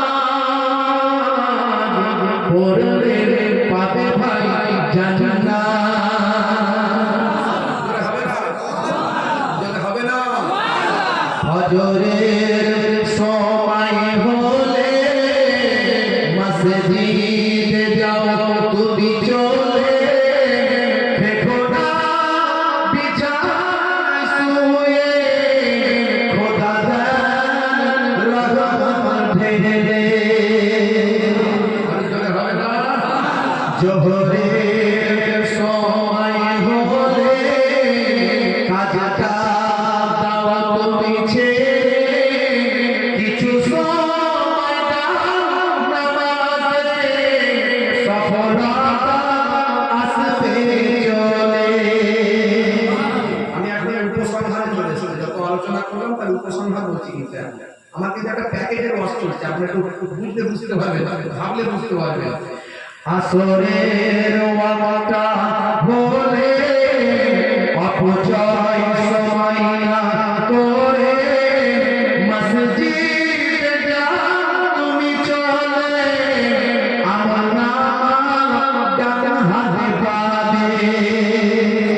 মাগরিবের ওয়াক্ত আসিলে মসজিদে যাও তুমি চলে, কবরে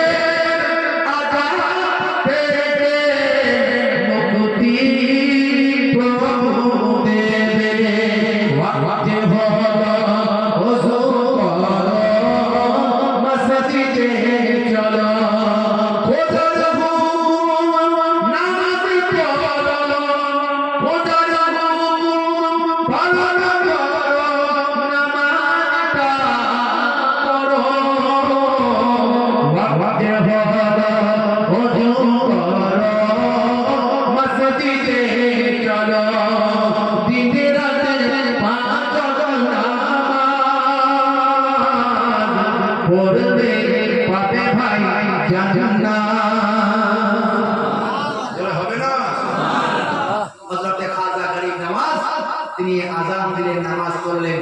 এরপর আপনারা জানেন নাকি সেখানকার যে জালেম বাদশা ছিল, খাজা গাড়ির নামাজ অনেক অপমান করেছিল। আমি ডিটেইলস সব বলেছি।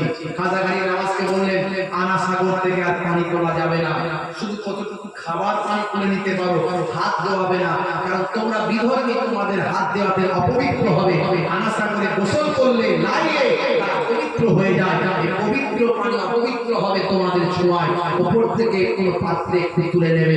খাজা গাড়ির নামাজ রাজার কথা শুনে কুতুবউদ্দিন বখতিয়ার কাজীকে বললেন, যাও কুতুবউদ্দিন আনা সাগর থেকে একটু পানি নিয়ে চলে আসো, আমাদের তো পানিতে লাগবে না, পানি একটু তুলে নিয়ে আসো। যেই পানি তুললে আনা সাগরের পানি সব শুকিয়ে গেল।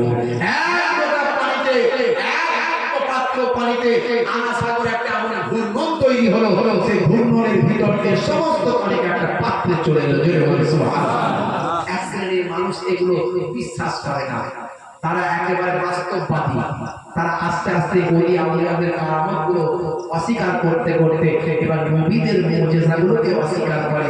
আমার নবীর আঙ্গুলের ইশারায় আকাশের চাঁদ দুখানা হয়েছে না হয়নি? যেবার হয়েছে না হয়নি? এই কোরআন হাদিসের মধ্যে এসেছে না আসেনি? আমার নবীর মুজিজাগুলো এসেছে। বাপেরা আমার, আমার নবীর এই যে মুজিজা, সেই মুজিজা আল্লাহ সামান্যতম পার্সেন্টেজ আল্লাহর ওলিদের মধ্যে আল্লাহ দিয়েছেন। এগুলো অস্বীকার কিছু মানুষ করে। এরা হলো ভাই আমার ইসলামের মধ্যে বিভ্রান্ত তৈরিকারী একটা নতুন দল। কারণ কোরআন মাজিদে এবং হাদিসের মধ্যে নবীদের মুজিজার কথা বলা হয়েছে। মুসা কালিমুল্লাহ হাতের লাঠি ছাড়ছে সাপ হয়ে যেত। এই তো সেই মুজিজা, সেই মুজিজা আল্লাহর মাহবুব বান্দাদের মধ্যে আল্লাহ দিয়েছেন। এক লোটা পানিতে আনা সাগর শুকিয়ে হয়ে গেছে। ভাই আমার 90 লাখ মানুষ খাজা গাড়ির নামাজের হাতে হাত দিয়ে আল্লাহর বান্দা রাসূলের উম্মত খাজা গাড়ির নামাজের মুরিদ হয়ে গেল। জয় বলে সুবহানাল্লাহ। সেই নামাজ ছাড়বেন না, নামাজ ছাড়বেন না। নামাজ আপনাকে অশ্লীলতা অন্যায় থেকে দূরে সরিয়ে দেবে। আমার নবী ইবাদতের মধ্যে যে সমাজকে পাল্টেছিলেন, আর ইবাদতের মধ্যে সবচেয়ে বড় ইবাদত হলো নামাজ। এই উপসংহারে নিয়ে এসেছি, এত আলোচনা করলাম। আসল সবচেয়ে শেষ কথা, যে দুটো জিনিস কি আপনি বাড়ি যাবেন, তার মধ্যে একটা হলো নামাজ। আল্লাহ বলছেন এই নামাজটা যদি করো, এই নামাজটা যদি তুমি করো, তুমি অন্যায় অপরাধ থেকে মুক্ত হয়ে যাবে। ইন্নাস সালাতা তানহা আনিল ফাহশাই ওয়াল মুনকার। নামাজ তোমাকে অশ্লীলতা অন্যায় থেকে দূরে সরাবে। সমাজ সুস্থ হবে, ভালো হবে, মানুষের মধ্যে নীতি নৈতিকতার জ্ঞান চলে আসবে, সমাজ শান্তির জায়গা হবে, দেশের দশের উপকার হবে এই নামাজের মধ্যে দিয়ে। কারণ কোন নামাজি মানুষকে দেখবেন, দাঁড়িওয়ালা নামাজি, পাকা নামাজি, কোনো অপরাধের সঙ্গে যুক্ত থাকে না। আর একটা জিনিস, সুন্নত গুলোর মধ্যে আমি অনেক সুন্নতের কথা বললাম, সবচেয়ে বড় সুন্নত হলো মুখের দাড়ি। এর মধ্যে সাইন্স আছে, আমি আগে বলেছি। এই দাড়িটা একটু রাখবেন না, আমার মতো বড় দাড়ি রাখতে না পারলেও ছোট হলেও রাখবে। 1 লক্ষ বা 2 লক্ষ 24,000 পয়গম্বরের সুন্নত হলো দাড়ি। এখন তো দাড়ি ফ্যাশন হয়েছে, কোহলি দাঁড়িয়ে রেখেছে, হরভজন সিং দাঁড়িয়ে রেখেছে, লিওনেল মেসি দাঁড়িয়ে রেখেছে, আসিফ আমলা সুন্নতি দাঁড়িয়ে, এত বড় দাঁড়িয়ে রেখে সারা বিশ্বে সুন্নতকে প্রমোট করছে। মঈন আলী খান পৃথিবীর বিখ্যাত খেলোয়াড়, এত বড় দাঁড়িয়ে রেখে সারা বিশ্বে আমার নবীর সুন্নতকে প্রমোট করছে। সুন্নত দাঁড়িয়ে, এত বড় দাঁড়িয়ে যদি নাও রাখতে রাখতে ছোট দাড়ি হলেও রাখুন, আজ ছোট আছে কাল বড় হয়ে যাবে, কিন্তু দাড়িটা রাখুন, সুন্নতটা রাখুন। বাপের আমার কবরে গেলে কোনো সুন্নত দেখা যাবে না, একটা সুন্নত দেখা যাবে, সেটা হলো মুখের দাড়ি। মুনকার নাকির ফারিস্তা যখন আসবে বলবে মান রব্বুকা, দেখতে পাবে মুখের দাড়ির দেখা, হতে পারে এই দাড়িটা হবে নাজাতের জারিয়া। সুবহানাল্লাহ। আলহামদুলিল্লাহ, আমার এই আলোচনা, এই ধারাবাহিক আলোচনা একটু ঘুরিয়ে ফিরিয়ে বলি। এই আলোচনা শুনে অনেকে আমাকে বলে হুজুর আপনার কথা শুনে আমি নামাজ পড়েছি, আপনার কথা শুনে আমি দাঁড়িয়ে রেখেছি, বলে এই দাঁড়িয়ে আপনার জন্য হয়েছে। আলহামদুলিল্লাহ, আমার জন্য না, আল্লাহর জন্য, নবীর সুন্নাত। অনেকে বলে হুজুর আপনি নেশা মুক্ত, আপনি বলেছেন নেশা করা চলবে না, আপনি বলেছেন আপনি নিজে নেশা করেন না। অনেকে হুজুরের সাথে পান তিরঙ্গা গুটখা অনেকে খায় না, হ্যাঁ রজনীগন্ধা, হুজুর আপনি কি করেন ধান ধান না, কোনো ধান্দা নাই, কোনো রজনীগন্ধা না, কোনো রজনীগন্ধা নাই, কোনো নেশা করেন না ভাই, নেশা চাটা মাঝে মাঝে হলে হয়, না হলে না হয়, অসুবিধা নেই। তো ভাইরা আমিও নেশা করি না, অনেকে যখন বলে আমার মনে হয় কাজ করা সার্থক। বাপের আমার আজকের জলসা থেকে দুটো জিনিস নিয়ে যান, আজকের আলোচনা থেকে দুটো জিনিস নিয়ে যান, একদিকে নামাজ আর একদিকে মুখের দাড়ি, এই দুটো জিনিস নিয়ে যান, সেরে খেলে তো জীবন যাপন করুন। আল্লাহ ওলিদের ভালোবাসুন, আল্লাহ ওলিরা আসল যে জিনিসটা আমাদের দিয়েছে সেটা গ্রহণ করুন, জীবন ধন্য হয়ে যাবে। প্রত্যেকে 3 বার সূরা ফাতিহা আলহামদুলিল্লাহ